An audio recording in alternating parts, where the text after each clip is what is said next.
York for 5 minutes.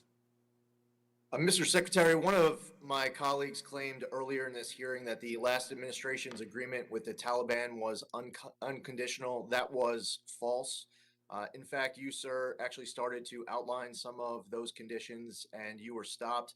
To recap, Mr. Secretary, the last administration's agreement with the Taliban was conditions-based, correct?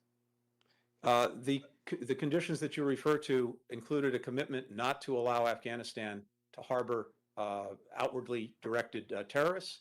It Right, had yeah. very loose, let me just be clear though, to respond to your question. You know, I know you listed it earlier, but the question is, it was a conditions-based agreement, correct? Yes, except that those conditions were so loose, particularly with regard to the commitments it made. You can criticize the agreement all you want, Mr. Secretary. I just wanted you to answer the question. Next, are you aware that President Biden says in the transcript of his George Stephanopoulos interview that he would have withdrawn from Afghanistan regardless of that prior agreement? Yes, that's right.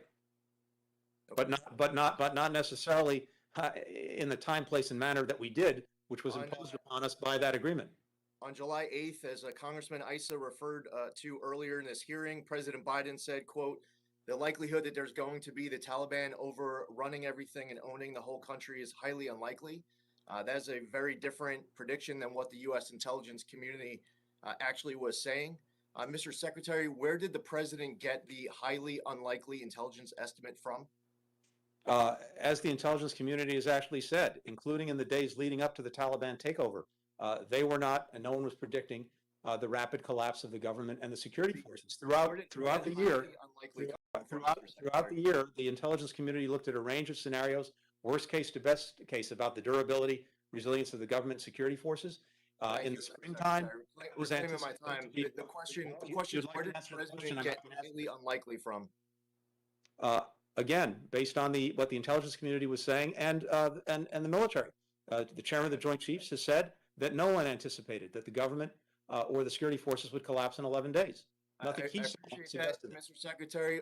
It would be good, though, if you were giving answers that were consistent with the answers that we were getting behind a closed-door briefing that we had with you and others. What is the number of Americans who are in Afghanistan as of the last update you received? The Congressman, going back to this weekend, we had about 100 American citizens in contact with us who seek to leave Afghanistan. Those are the Americans we're working with. Do you have an exact number?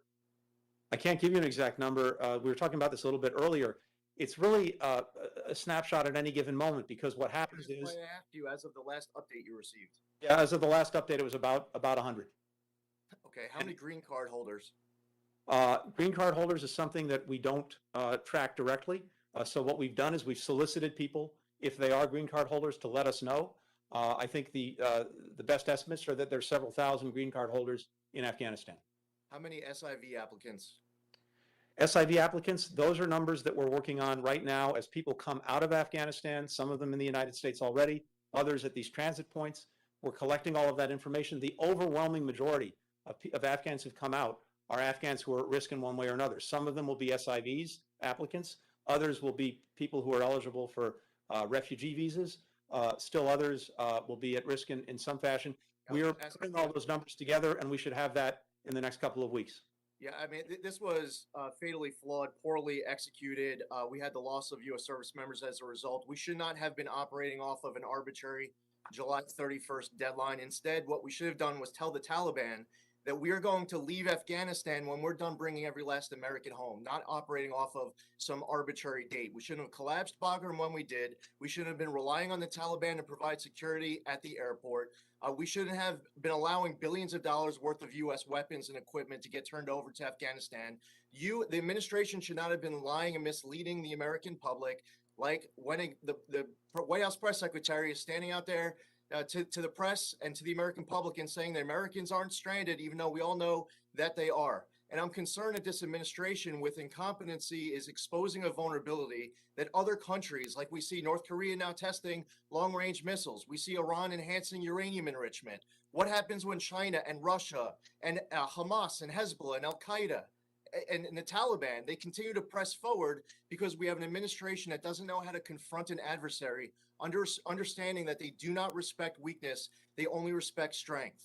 And it is so greatly unfortunate, the consequences. And I believe that you, sir, should resign. That would be leadership. I yield back.